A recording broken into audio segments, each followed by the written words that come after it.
90% de mes clientes n'atteignent pas leur objectif. J'ai hésité avant d'enregistrer cette note vocale. J'ai hésité en fait avant de partager ce chiffre parce que c'est pas très vendeur pour ma profession. Le coaching, j'ai l'impression qu'on a quand même beaucoup cette image de performance. C'est-à-dire, tu t'écoutes pas trop et t'atteins tes objectifs, quoi. C'est très lié au monde du sport de haut niveau, en fait. C'est vraiment, la médaille à atteindre, le record à battre. Et maintenant, on trouve les stratégies pour dépasser tes limites physiques et mentales et humaines et aller les atteindre, quoi, tu vois.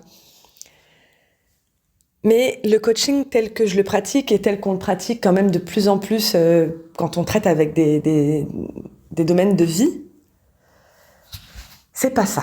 C'est pas la performance. En tout cas, c'est pas ma vision du coaching. Quand quelqu'un arrive en coaching avec moi, elle a bien sûr un objectif qu'elle n'arrive pas à atteindre. Elle veut faire quelque chose, elle n'y arrive pas. Donc, bloquée, frustrée, perte d'estime de soi, peur en tout genre, etc. Et du coup, on va partir de cet objectif-là pour aller voir ce qui coince.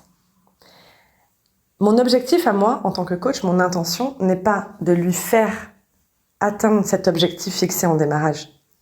C'est de lui faire comprendre pourquoi ça marche pas. Et en chemin, on réalise bien souvent que ce qui coince, c'est que c'était pas le bon objectif.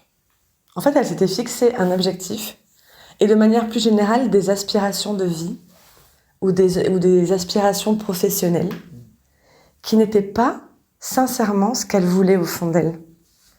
C'était des aspirations ou des objectifs qui étaient soufflés ou impulsés par l'extérieur. C'était peut-être ce qu'on attendait d'elle ou ce qu'elle croyait qu'on attendait d'elle. C'était une image de la réussite, de l'épanouissement qu'elle s'est construite sans forcément écouter, tu sais, cette petite voix intérieure, ton cœur, ton intuition, qui te disent depuis que t'es petite, mais c'est ça que t'as envie de faire.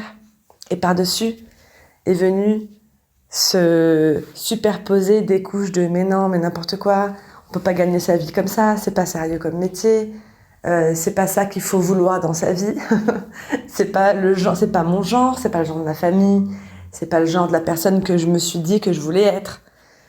Bon, il y a plein de trucs comme ça. Ou alors ça peut être un objectif revu à la baisse. Un tout petit objectif rikiki, pas du tout excitant, parce qu'on n'ose pas voir grand. Parce qu'on estime qu'on n'est pas... qui on est pour oser prétendre vouloir aussi grand pour sa vie. Tu vois ? Donc, je vais me mettre un objectif modeste qui fit avec ce que j'ai envie que les autres pensent de moi. Une personne qui se contente de peu, qui est heureuse avec ce qu'elle a, qui ne pète pas plus haut que ses fesses. Tu vois ? Petit objectif limité.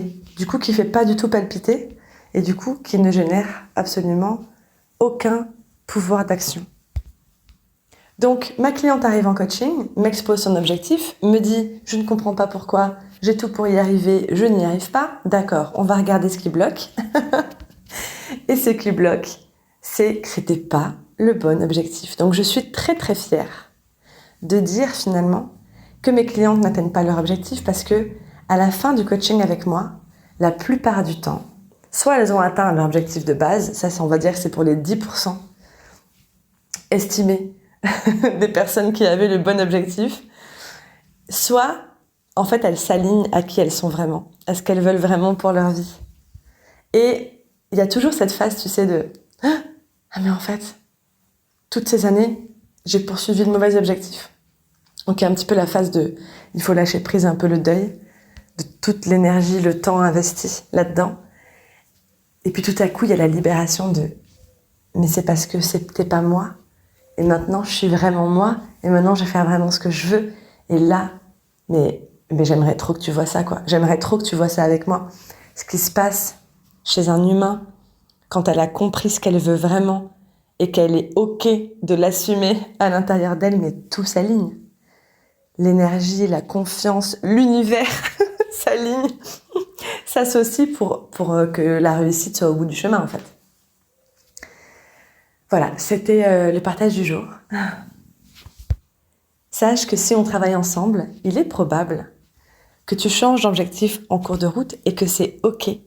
On a le droit de changer d'avis et même on a tout à gagner à changer d'avis si ce qu'on poursuit n'est en fait pas ce qu'on veut vraiment. On n'a qu'une seule vie, bon sang.